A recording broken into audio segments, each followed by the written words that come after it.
Hey, what's up guys, it's your boy Ash back again with a new video. I hope you guys enjoyed the weekend. So in this video, pretty much like every video, we're going to be looking at how every team performed on the weekend, top 3 fantasy performers, and then we'll go through how my fantasy team went. Not the best weekend, but you know, it is what it is. We keep moving on. First of all, comment down below who you think will get selected for the Queensland squad. I know the Blues squad got selected last night and looking like a really good squad. So hopefully we name some good Queensland boys and we take out the Origin. Let's go.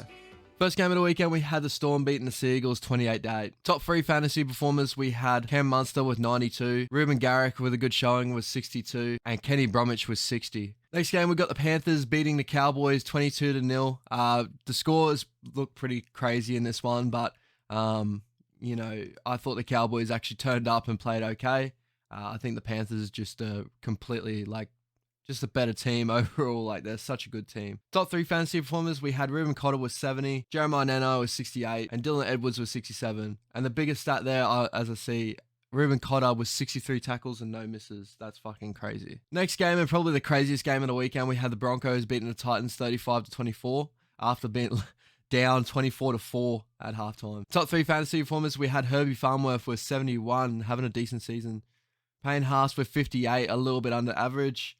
And Tino with 56. Next game, we had the Warriors getting beaten by the Knights 24-16. Let's not talk about this one. Top 3 fantasy performers, we had Clemmer with 65, Tohu Harris with 59, starting to get into form, and then Tyson Frizzell with 58. In another weird game, we had the Rabbits beating the Tigers 44-18. I'm pretty sure I was in and out of this game. I watched a bit of it, and the Tigers were leading at one stage, and then I turned it back on, and they were down by like 20. So crazy game. Top 3 fantasy performers, we had Campbell Graham 75, Damien Cook 70, and Havili 66. Next game, we got the Roosters getting back into form, beating the Sharks 36-16. Top 3 fantasy performers, we had Teddy with another great showing of 81 before Origin, 66 from Cam McGuinness, and Nat Butcher, our new recruit, 65. So it's a great start. Next game, we got the Dragons beating the Bulldogs 34-24. Top 3 fantasy performers, we got Matty Burton with 65, Max King with 59, amazing game from him, and Leo Thompson with 55. And last game of the weekend, we had the Eels beating the Raiders in a pretty good game. Like, overall, this is a real professional game, 28-20. Top 3 fantasy performers, Dylan Brown 81, Simonson 79, and Madison was 71, looking like he's getting an Origin jersey. So now jumping into how my team played over the weekend in my head-to-head matchups. It's the main thing I play fantasy for. And then a couple of my YouTube league and my casual fantasy league that we're not doing so well in some, and we're doing all right in some others. So in the game league, I got the win with 802 versus 543. I think a lot of it came down to injuries from big fella. This is around the time period that a lot of boys do drop out of fantasy and just forget about their teams and, you know, just keep going on about their lives if they haven't got much else to do. Yellowstone league, we tied 802-802. So last night I checked it, well, 803-802. One of the points got taken off one of our boys, so end up getting the draw there. In the YouTube league, we are sitting at 9th, and we got some killers in this league as well. Appreciate every single one of you guys that jumped into the league. All your names here, obviously.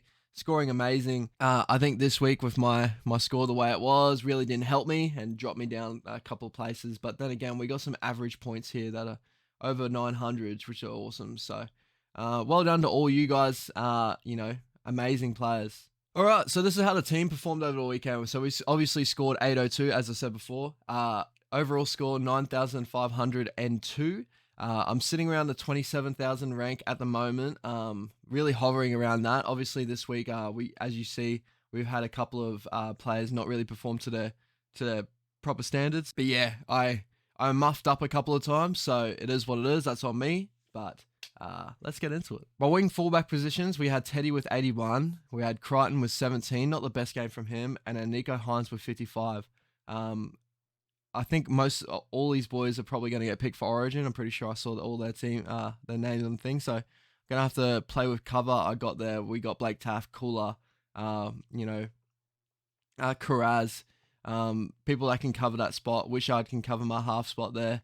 But, you know, we'll figure it out, obviously. Teddy obviously have an amazing game as well, so I think he was the best pickup for me to start the season. I held out with him the whole time, so, you know, great pickup there. Tago and Penasini in my centers, both scoring pretty unders for their average, but, you know, still decent amount. You know, it is what it is, another game. Yeah, Penasini good with that 39. I think it was 40 before, so that probably is the point that got taken off, but yeah. Cleary 126 points on a captain.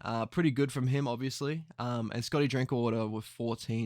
Probably not the best overall, but I believe he's a better player than that, so it is what it is. I'm keeping him around. I'm not going to ship him off for one bad week. Jeremiah Nanai was 68, Luke Garner with 38, so Nanai having another amazing game. Obviously not scoring points, but now he's getting points from a bit of other stuff, so he's really becoming an overall player. He's still a rookie, so you know, it's like going to be up and down, but at the moment he's really like uptrending to become an overall player, and there is rumors that he's going to get picked for that Origin squad I just saw before. I'm not too sure. I wouldn't play him there yet. I don't want to, like, he's still young and raw. Cobbo out of all of them is probably one I would think about taking, but even then I would have someone like Corey Oates maybe there, but we'll have to see how our team gets picked anyway. But Nanai 68, amazing. Payne Haas with 58, obviously with all the rumors around him, I am in thoughts of what I do at the moment. He is a massive hold with everyone, obviously, but it depends, man. Like, obviously, there's a lot of talk around him. Then you got players like Isaiah Papali'i that is like hitting his average mostly every week. He's playing through around the Origin period where I don't lose a player like that. Another couple of players I'm looking at is Joshy Schuster, who should be dropping pretty low in cash at the moment after the week he had, and then Tohu, which probably would be holding around his cash right now. So maybe those two boys I'm looking at. And obviously, if I was to trade out someone like Payne Haas, Isaiah Papali'i. But these are all food for thought anyways. Adam Elliott with 40, pretty decent. He's got that starting 13 role at the moment. And I think he plays pretty well, runs pretty hard. So keeping him around unless he loses that spot, which, you know, Ricky is pretty good for doing. Nat Butcher, 65, pretty good one for our first week there, and definitely a player I'm going to be keeping around, so yeah, expect to see me hold him for a while. Reed Marnie with 53, great one, again, as I say every week, Mr. Consistent, he's always going to be there for me. My benches, Brendan Smith for 32, okay game from him. I obviously still expect a lot more, especially around Origin period now.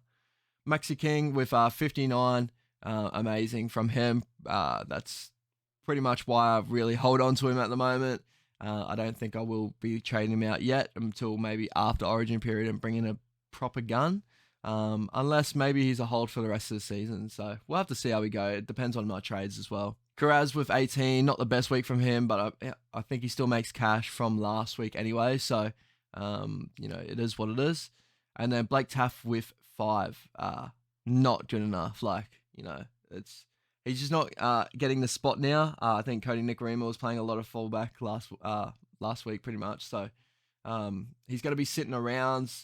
Hopefully Tamalola comes back off injury, so he's another big forward I have there. And Isaiah Tass not getting any runs, so maybe I'm in a sticky situation, obviously. But we'll have to see how we go. You know, it is what it is. This is what you get yourself into fantasy for around Origin period. It's always like this. So Cooler with 35, so obviously a little bit better week from him. You know, especially in a game that the Seagulls didn't really do too much. So he did pretty well in that one. And Wishart with 8, he's sitting around there at the moment. He's not really becoming that fantasy little like budget freaking cash cow sort of look at the moment. But maybe if he gets a bit of a run, he will. So these are the boys I'll still keep around. Obviously, I don't feel like I need to trade him out at the moment. But yeah, that's pretty much how my team looks out. Pretty decent weekend overall with the footy. A couple of low scores like a Drinkwater that usually probably would score about a 35 to 40 upwards. Stephen Crichton, that will probably, if we sit around there as well. And then obviously like a Blake Taft scoring only 5. I should have had Cooler in there. Karaz only getting 18. Wasn't the best game from him, but I do see what everyone says about him. He does break tackles. He looks strong. I don't know if he was carrying an injury in that second half, but we'll have to see how he goes. A lot of thoughts that are going on for the weekends, who I'm going to bring in, who I'm going to bring out. It's around Origin period now, so it's the exciting part of the season, so it is what it is. Hopefully the Maroons get up. Hopefully the Wires get up. And yeah, hopefully your teams are all doing well. Appreciate every single one of you. Peace out.